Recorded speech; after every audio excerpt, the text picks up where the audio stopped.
Okay, hi everyone, and welcome to this week's small group video. And we're looking at the call of God, which is based on the story of Abraham. And it's quite amazing how God, I suppose, asked so much of Abraham to leave his country and his people and his family, and then gave so little detail to go to a place that he would later show him. And also how much of the promise of blessing for Abraham actually happened after Abraham died. So there's a real challenge there for us to be willing to make ourselves available and obedient to God's call on our life. So when we look at this passage, we see that first of all, Abraham clearly heard God's voice, and we don't know exactly how that happened. It could have been an audible voice, but that raises the question, how do we hear God speaking to us? And in my sermon today, I use the example of a mobile phone and how sometimes we can either turn our mobile phone off or even block a caller that we don't want to hear or speak to. And I raised the question, is our spiritual mobile phone turned on?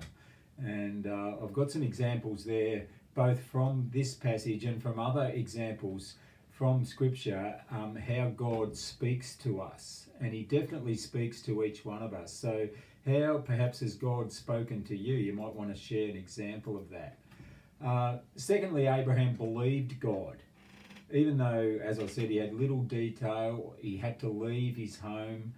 And that was something that was quite amazing about Abraham. He believed God at his word. And what stops us from believing?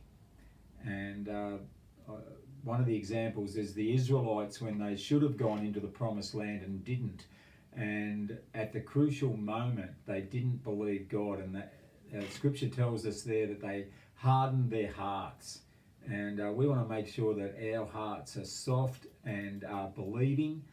And Jesus puts a challenge to us and says that the main work that we're to do, he says in John 6:29, is to actually believe in the one that God sent, which is Jesus Christ himself. And then thirdly, after Abraham had heard and believed, then he actually did something. He obeyed and he went, even though he didn't know where he was going. So the next question is, what stops us obeying God's call? And I used a few examples from the parables of Jesus, the parable of the sower and the parable of the buried talent. And it would be good for you to think about what stops us from being obedient, what stops the seed from growing, or what stops the talent from multiplying in our lives. And then lastly, our last question for today, why is obedience to God's call a crucial part of our faith?